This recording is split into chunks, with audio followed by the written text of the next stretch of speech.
Today, we're going to talk about why knowing what to do isn't enough to change. Because a lot of people come, especially to a coaching relationship, and go, I know exactly what I need to do. I just don't do it. And so here's what surprised me after many years in leadership and in coaching, that no matter what walk of life, people were ill prepared as far as to actually follow through on what needed to be done.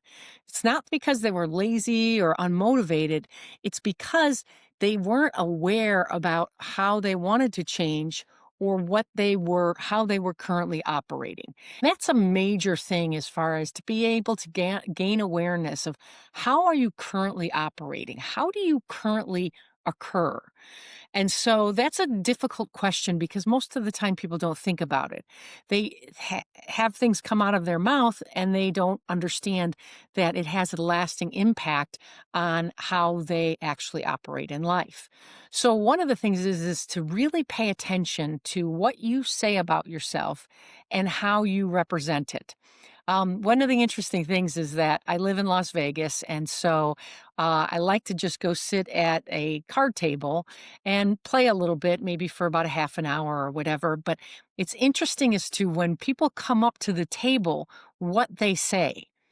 Many of them say, I'm not good at this game. I never win at this game. Or let's see how fast I can lose my money. And it's so amazing because my first reaction is like, why are you sitting down then? Because if you're saying that about your belief in whether it be the game and or your skills or your chance, then it's going to happen. It's going to come true. So one of the first things that I do with my clients is that we talk about what you say about yourself and then how to gain awareness and more recognition and thoughtful recognition as to what you say about yourself and how you want to represent yourself to yourself and to other people. So, one of the best daily practices is journaling. And so, let's dive into how journaling could actually help you raise your awareness, then take it to that next step. So, raising your awareness through what I call thought downloads. And I learned this through the life coaching school, in which, and many people have different versions of this as far as thought dump, thought download, where you basically have a blank page and you write everything that you think about X.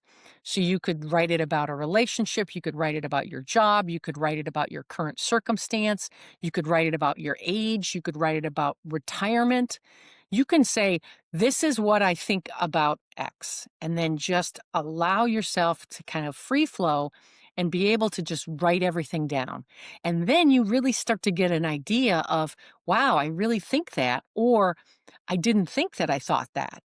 Because a lot of people go, oh, no, I got this. But then something comes up that they are reminded of, that's really what's operating in the background.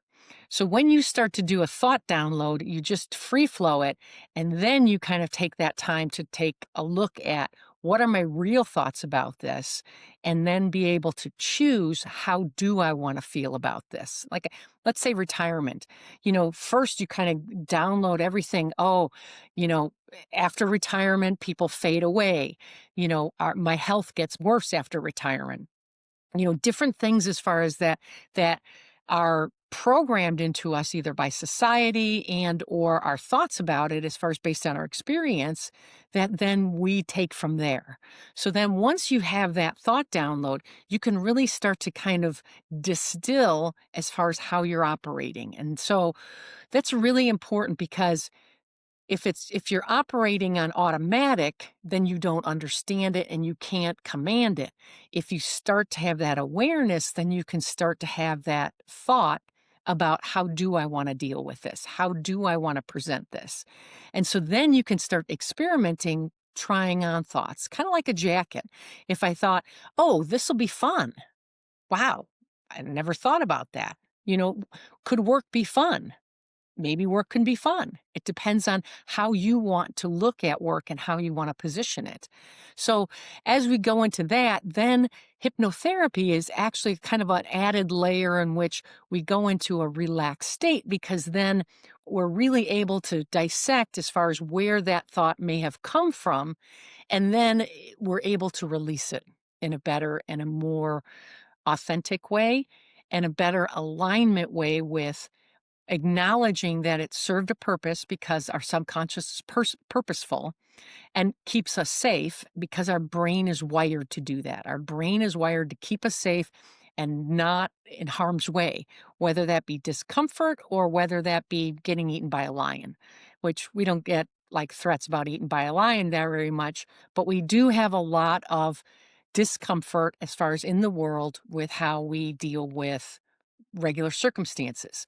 And a lot of times our world says, don't feel uncomfortable, feel this.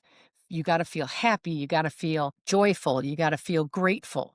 And sometimes you just don't feel that. I believe life's 50-50, and so part of it is navigating your emotions and allowing those emotions and allowing those thoughts and then being able to navigate them to where you want to be. So it's always interesting as far as when you put the thought work and the nervous system work together. Those are the two things that I feel are a very powerful combination, especially in coaching, that you can learn yourself. As you start to grow awareness, as you start to build systems around how you want to be, then it starts to become second nature, or what I call a meta skill, as to being able to work things out as you're in them, as opposed to seeing them in the aftermath of what happened.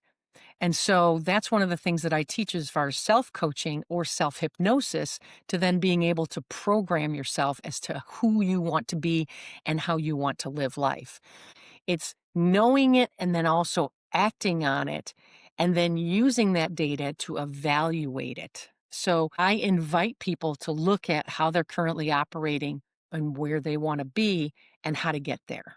So that's my little take on it. I hope that helps, especially with people starting to look at 2026 goals, where you want to be, how to operate. It's more of that operating system than it is about the actual goal. So take care. Thanks.